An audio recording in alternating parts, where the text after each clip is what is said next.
Ya Tuhan, ya Tuhan Allahku yang penuh kasih, diberkati kami semua Tuhan, boleh ada sampai saat ini. Kesehatan kami, ekonomi kami, keluarga kami, orang-orang tercinta kami, boleh ada sampai saat ini. Karena kemurahan perlindungan dari kasih yang Tuhan beri.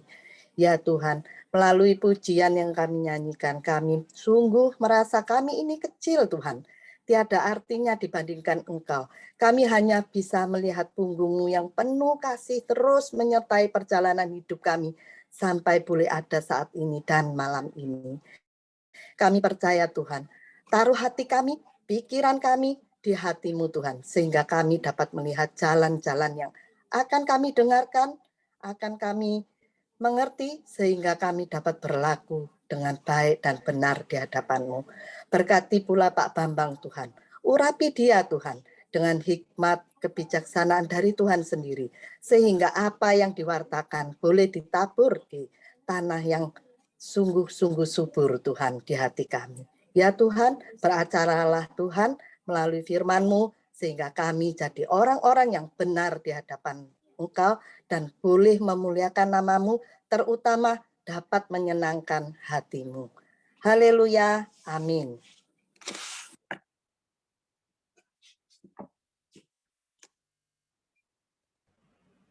Ya. Shalom Bapak Ibu, selamat malam semuanya. Puji Tuhan, Tuhan memberkati kita dengan pemeliharaan, dengan kasih-Nya yang begitu besar dalam hidup kita, sehingga hari ini, malam hari ini kita boleh berkumpul, bersekutu bersama-sama. Ya, kita juga mengucap syukur kalau Pak Fendi yang kemarin pasca dioperasi, ya hari ini juga boleh join. Ya, malam hari ini kita bersama-sama bersyukur. Semoga Tuhan juga memberikan pemulihan yang sempurna, boleh kembali bersama-sama dengan kita ke menyelesaikan pengobatannya sehingga boleh kembali ke Surabaya dan bersama-sama dengan kita sekalian. Puji Tuhan. Saya ingin malam hari ini kita membaca bagian di dalam surat Yakobus pasal yang kelima. Surat Yakobus pasal yang kelima ayat yang ke-17 sampai ayat yang ke-20.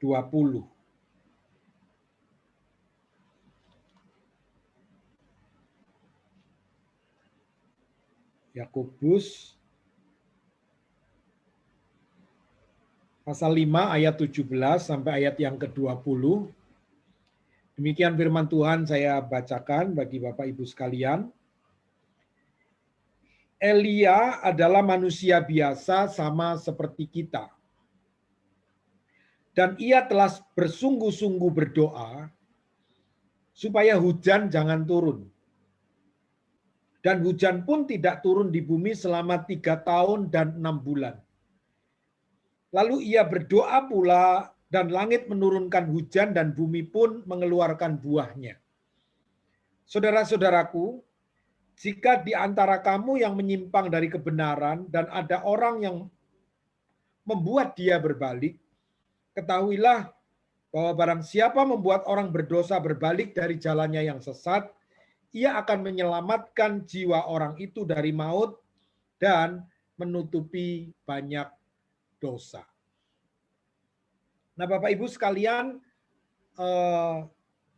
ayat ini dituliskan oleh Yakobus karena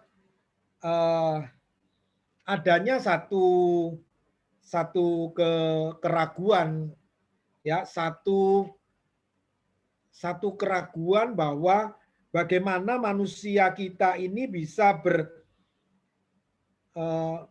berkomunikasi dengan Allah.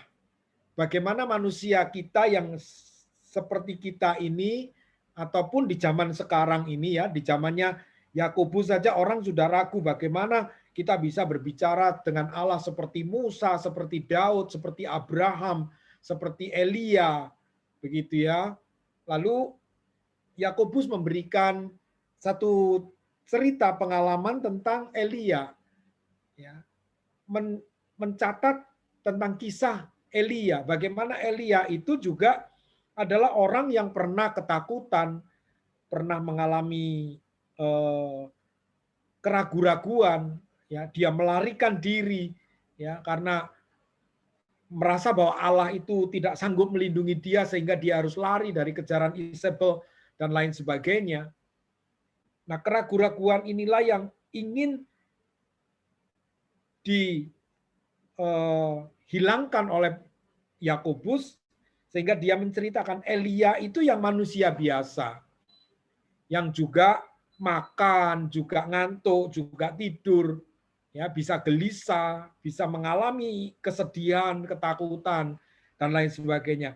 Dia sebagai manusia biasa sama seperti kita. Sama seperti kita, dan ia telah bersungguh-sungguh berdoa, dan doanya itu didengar oleh Tuhan. Ya, doanya itu didengar oleh Tuhan. Ya, pada waktu hujan jangan turun, 3,5 tahun hujan tidak turun 3,5 tahun. Tapi pada waktu dia berdoa untuk hujan turun, langit juga tuh menurunkan hujan dan bumi pun mengeluarkan buahnya, kembali mengalami kesegaran oleh karena hujan yang turun oleh karena doa Elia. Nah, inilah dalam hidup kita sebenarnya bagaimana komunikasi kita dengan Allah itu tidak terhalang oleh karena kita ini manusia yang berbeda. Oh, Elia itu lebih super gitu. Elia itu lebih seperti apa? Tidak, dia juga sama seperti kita.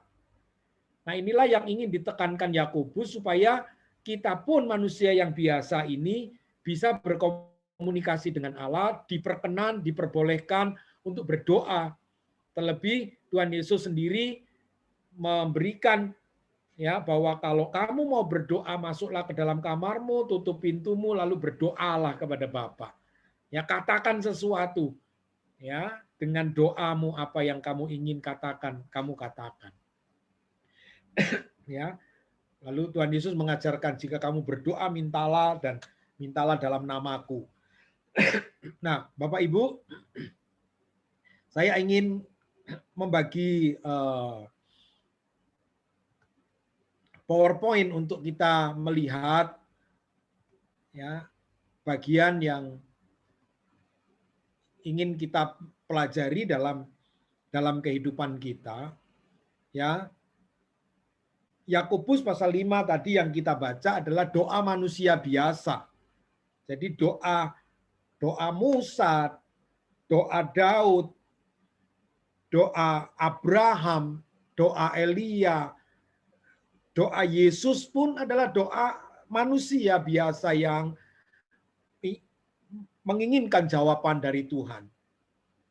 Jadi doa manusia biasa. Alkitab mencatat sama seperti kita. Nah, kita harus mengerti bahwa sebenarnya doa adalah sebuah percakapan. Percakapan antara satu orang dengan orang yang diajak untuk berbicara, lawan bicara. Nah, maka Tuhan menciptakan kita sebagai manusia yang memiliki kebebasan dan inisiatif. Sehingga manusia diizinkan untuk berbicara kepada Allah, untuk diizinkan memiliki satu inisiatif untuk bercakap-cakap dengan Allah, untuk menyampaikan isi hatinya kepada Allah. Ya. Jadi sebenarnya kalau Tuhan tidak ingin bercakap-cakap dengan kita, Dia tidak usah menciptakan manusia yang memiliki kebebasan untuk berbicara, untuk memiliki inisiatif berbicara. Dia bisa saja menciptakan robot, ya, menciptakan makhluk yang tanpa inisiatif, sehingga akhirnya terjadi bukan sebuah percakapan, bukan sebuah komunikasi, tetapi hanya sebuah perintah yang hanya harus dituruti. Nah, maka inilah yang kita harus tahu bagaimana sebenarnya esensi daripada doa itu, di mana kita sedang berhadapan dengan satu pribadi yang akan mendengar suara kita dan kita mendengar suaranya. Kita memiliki kebebasan untuk mengungkapkan sesuatu. Dan kita punya inisiatif untuk menyampaikan apa yang menjadi sesuatu yang apa yang ingin kita sampaikan. Ya. Jadi sebenarnya sama percakapan yang sama seperti kita bercakap-cakap dengan seseorang, mereka punya inisiatif untuk menyampaikan sesuatu, kita juga punya tanggapan untuk menyampaikan sesuatu. Inilah sebenarnya doa yang harus kita nikmati. Sebuah percakapan ya, antara manusia dengan Allah yang sebenarnya saling mau mendengar dan saling mau berbicara. Lalu yang kedua yang kita harus mengerti bagaimana doa itu adalah sebuah komunikasi yang jujur. Ya, sebuah komunikasi yang jujur. Nah, di dalam satu kegiatan, di dalam satu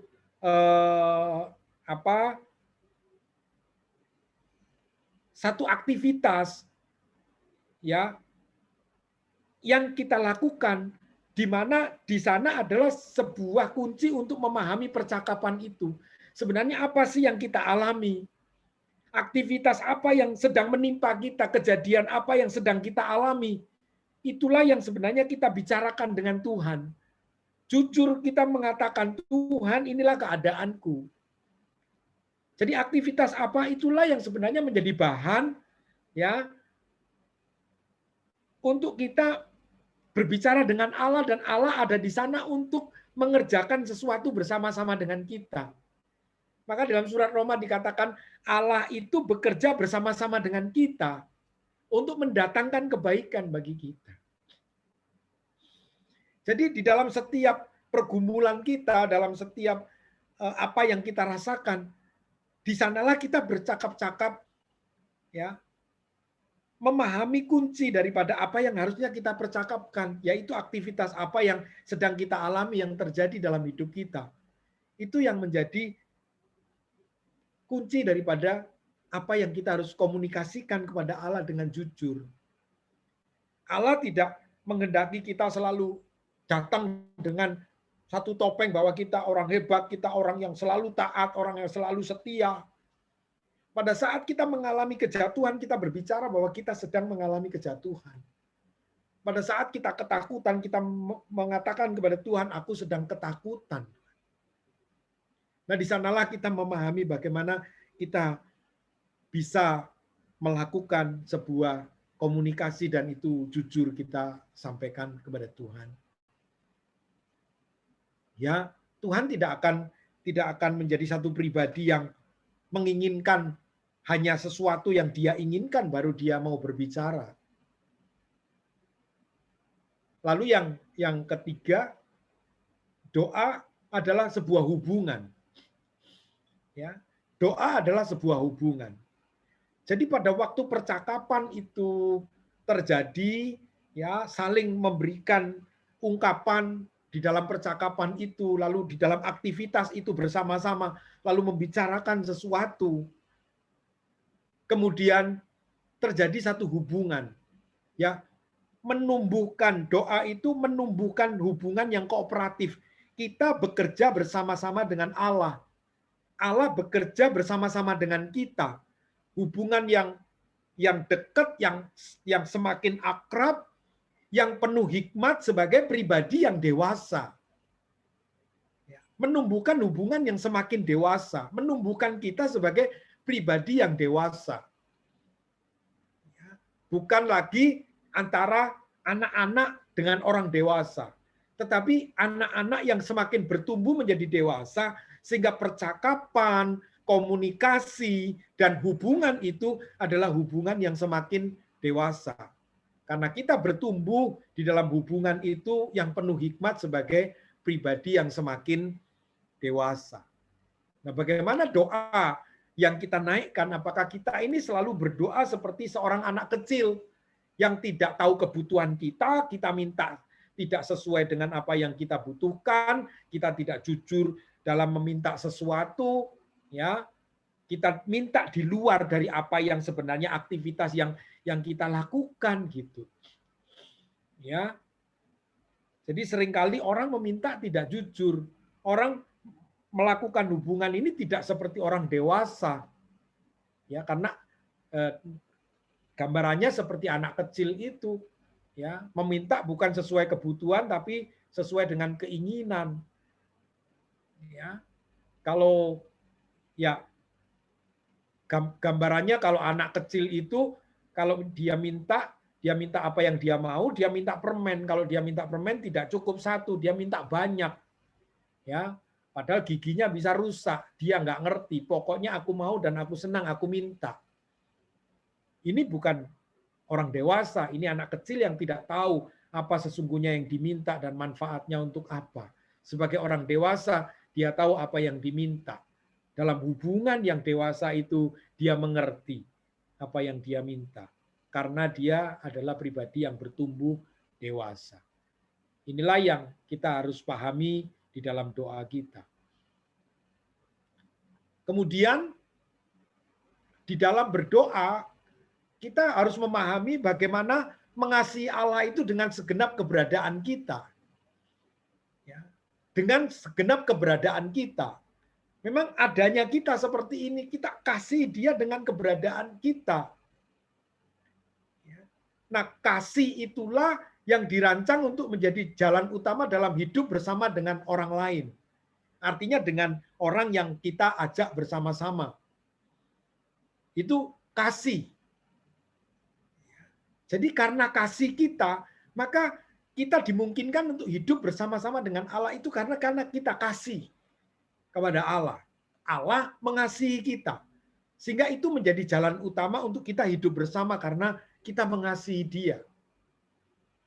Kita mengasihi dia. Mengasihi dengan segenap keberadaan kita.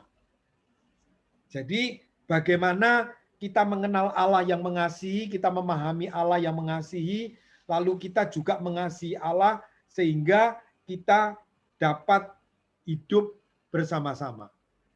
Ya. Bagaimana orang yang mengasihi itu berusaha untuk menyenangkan hati orang yang kita kasihi. Bukan dengan apa yang tidak ada dalam hidup kita, tetapi dengan keberadaan kita yang ada, kita melakukan sesuatu untuk menyenangkan hatinya. Ini adalah satu tindakan kasih yang tulus, yang memang apa adanya kepada orang yang kita kasihi. Ya. Nah, demikian juga Allah akan mengasihi dengan apa yang ada dalam dirinya untuk kita. Dia akan lakukan sesuatu untuk kita. Maka sebenarnya kasih itu dalam arti begini, kalau kita mengasihi dan dia mengasihi kita, rasanya tidak ada yang perlu kita minta dari dia. Dia tahu apa yang kita mau. Ya, dalam hubungan yang semakin dewasa ini sudah tidak ada lagi, intinya tidak ada lagi permintaan sehingga orang yang kita kasih, orang yang kita ajak berhubungan dalam hidup kita, yang kita ajak bersama-sama itu untuk kita ingatkan apa yang harus kamu kasih kepada aku. Tetapi dia akan semakin mengerti, semakin memahami sebenarnya apa sih yang kita butuhkan. Orang yang kita kasih, dia akan tahu apa yang dia inginkan, apa yang kita inginkan. Kita yang mengasihi dia, kita akan tahu apa yang dia inginkan dalam hidup kita. Karena hubungan yang sudah semakin akrab dan semakin dewasa. Ya, jadi mengasihi dengan segenap keberadaan kita. Ya. Nah, mengasihi Allah dengan segenap keberadaan kita. Bukan ya mengenal Allah dengan gambaran yang salah. Kalau kita mengasihi Allah tetapi mengenal Allah dengan gambaran yang salah, maka seringkali kita melakukan apa yang sebenarnya tidak dia inginkan dan kita tidak melakukan apa yang dia inginkan. Nah, ini kalau kita membaca di dalam Injil Matius pasal yang ke-25 itu tentang perumpamaan orang-orang yang mendapatkan talenta. Bapak Ibu bisa membaca di dalam Injil Matius itu pasal yang ke-25 ya, di ayat yang ke-14 sampai ayat yang ke-30 itu tentang perumpamaan orang yang menerima talenta. Ada orang yang diberikan 5 talenta, ada yang diberikan 2 talenta, ada yang lain diberikan lagi 1 talenta. Gambaran Allah yang benar, hubungan yang dewasa adalah 2 orang yang menerima 5 talenta. Dia mengerti dan dia berinisiatif. Apa yang sebenarnya diinginkan oleh Tuhan itu dengan memberi 5 talenta dan 2 talenta. Sehingga dia berinisiatif untuk mengembangkan talenta itu. Sehingga pada waktu tuannya itu pulang, hamba yang menerima 5 talenta datang dan membawa laba 5 talenta. Sehingga ada 10 talenta yang diberikan kepada tuan. Lalu yang berikutnya, yang menerima 2 talenta juga datang kepada tuannya, ya, dan dia mengatakan, aku telah beroleh laba 2 talenta. Ini dengan inisiatif mereka, karena mereka mengerti apa yang dimau, apa yang dikehendaki, apa yang diinginkan oleh tuannya. Tetapi bagi orang yang memiliki 1 talenta, yang diberi 1 talenta, dia berpikir yang keliru tentang Allah. Maka dia mengatakan begini, ya, pada saat tuannya datang itu, hamba yang menerima 1 talenta itu berkata, Tuan, aku tahu bahwa Tuan adalah manusia yang kejam, yang menuai di tempat di mana Tuan tidak menabur, dan yang memungut dari tempat di mana Tuan tidak menanam. Karena itu aku takut dan pergi menyembunyikan talenta Tuan. Dan menyembunyikan talenta Tuan itu di dalam tanah. Ini terimalah kepunyaan Tuan.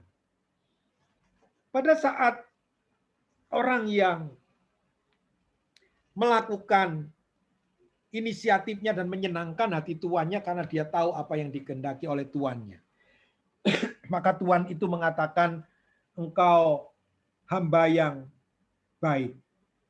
Ya. Engkau adalah hamba yang baik dan setia. Engkau telah setia memikul tanggung jawab dan perkara yang kecil.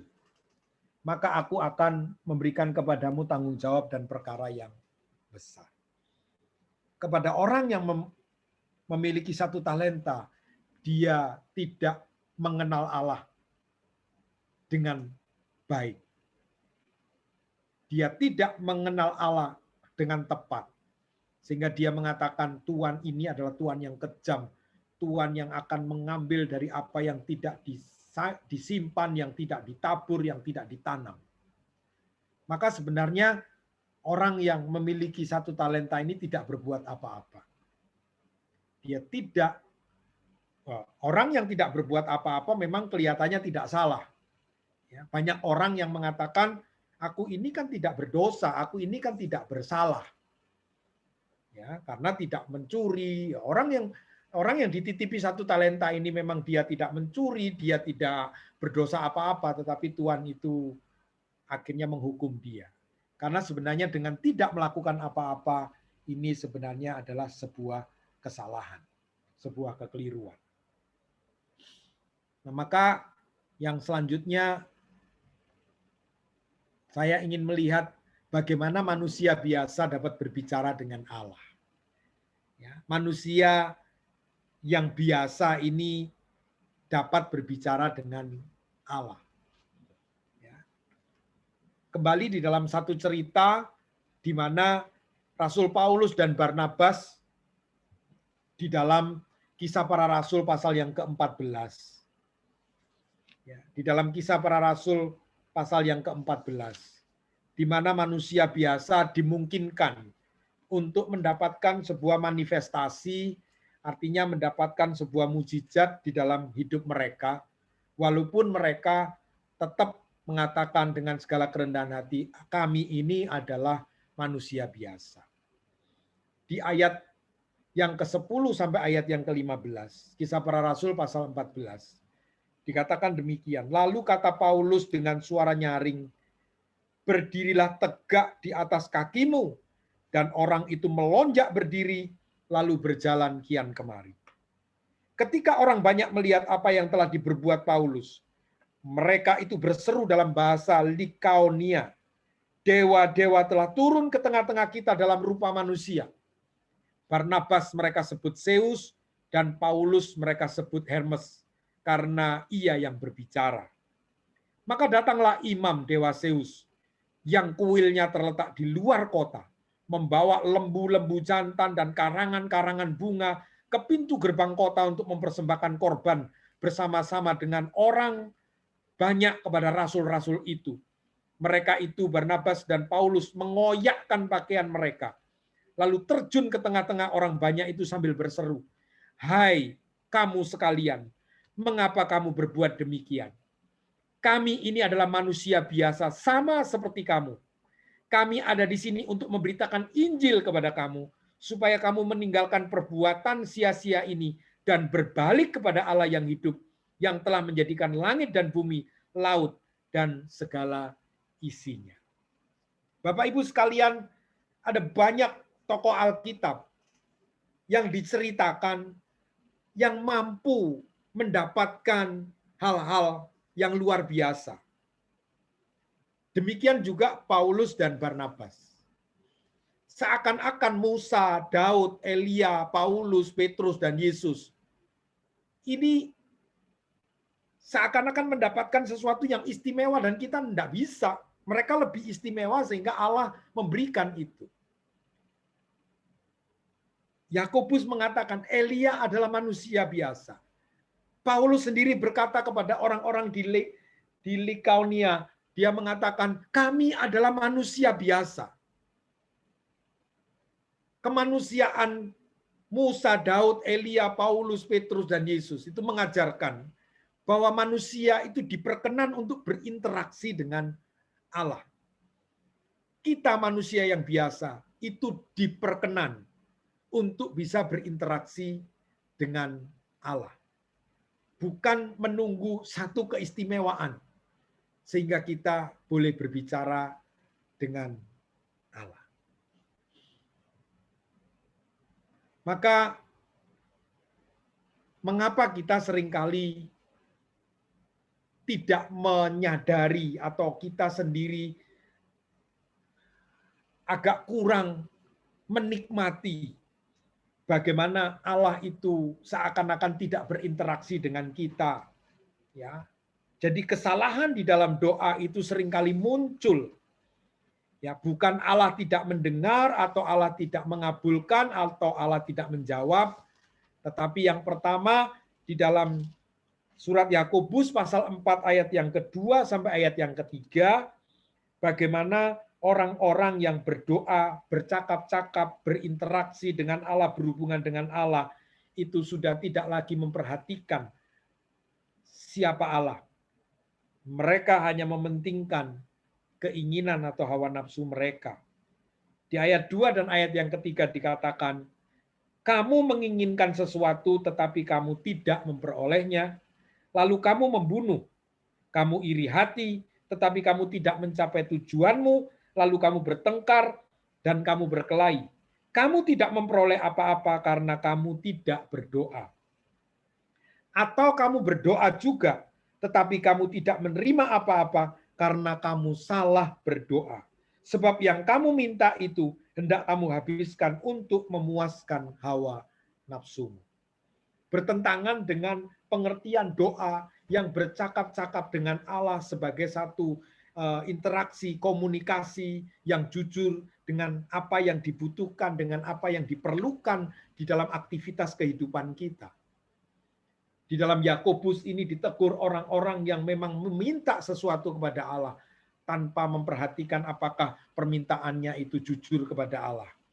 Hanya untuk keinginan hawa nafsu, bukan sekedar kebutuhan yang diinginkan. Lalu yang kedua, kesalahan dalam berdoa pada saat kita memiliki kegagalan untuk mengerti Alkitab. Ya, kita sering gagal untuk mengerti Alkitab. Ya, ini buat orang yang baca dan mempelajari. Kalau tidak baca, tidak mempelajari, ya sudah bukan gagal lagi. Ya sebenarnya sudah blank. Ya, nggak ngerti apa-apa. Tapi yang sudah belajar dan mencoba mengerti, ada kegagalan pada saat membaca, gagal untuk mengerti Alkitab. Kenapa? Karena pada saat membaca Alkitab itu, mereka gagal untuk mengerti Alkitab dalam sikap yang realistis. Ya, pada saat kita membaca Alkitab dalam dalam sikap yang tidak realistis, ya, maka kita memiliki kegagalan untuk mengerti Alkitab. Ya, jadi kegagalan mengerti Alkitab dalam sikap yang realistis akan menghasilkan masalah. Masalahnya apa? Karena Alkitab itu hanya dipandang, dilihat sebagai doktrin. Oh, ini ajaran. Oh, ini baik ya. Ini ajaran. Ini tuntunan. Ini bimbingan. Ini ajaran dari Yesus. Ini ajaran dari Tuhan.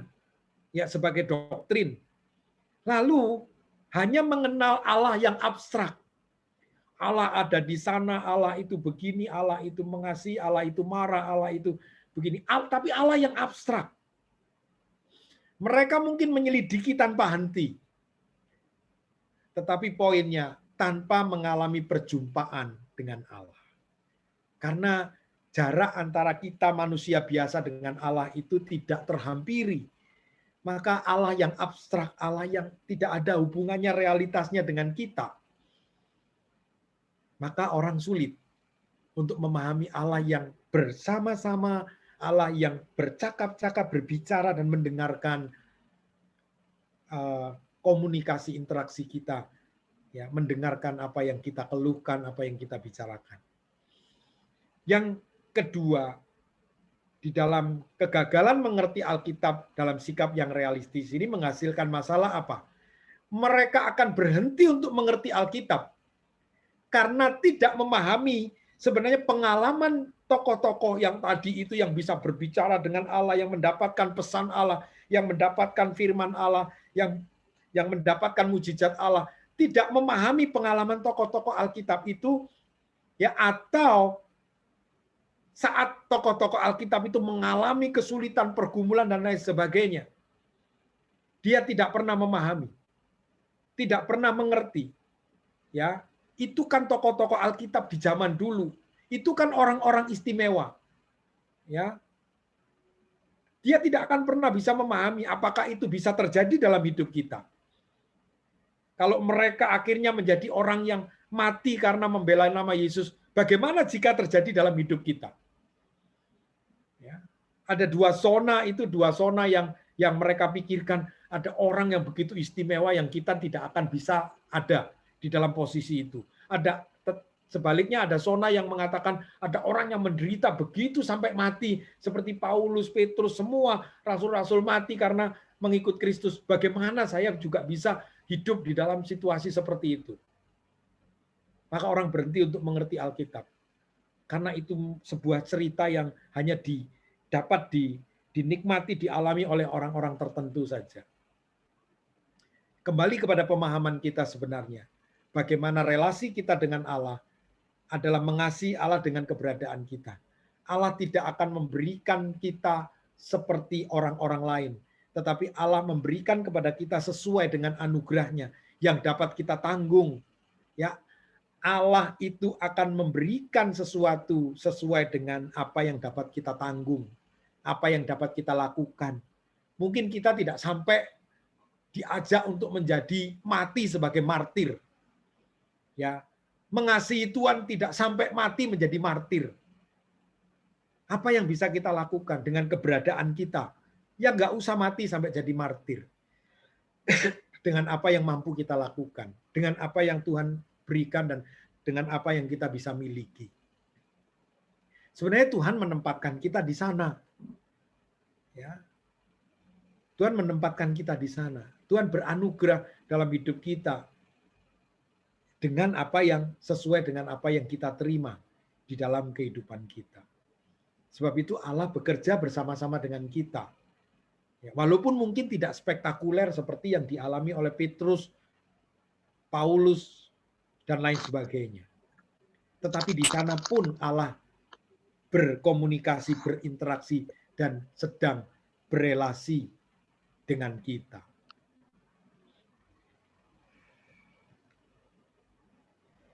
Bagian yang terakhir, sikap penting bagi manusia yang berbicara dengan Allah.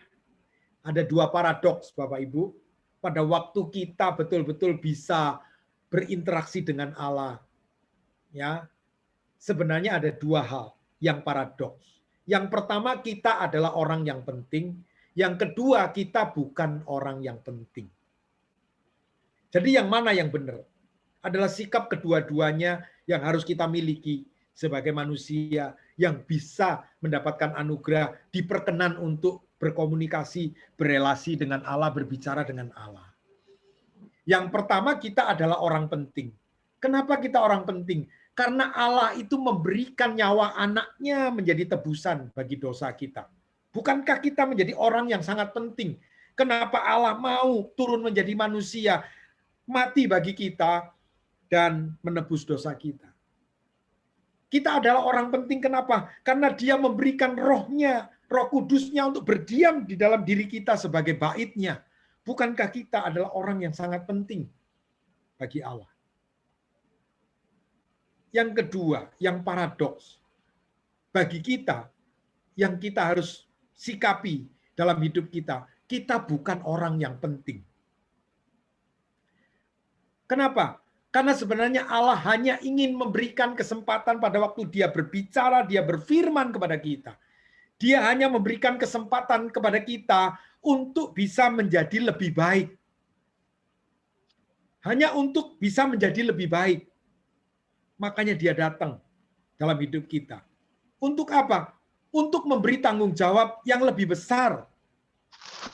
Karena Tuhan itu datang kepada orang yang memiliki 5 talenta. Aku memberikan tanggung jawab lebih besar kepada kamu.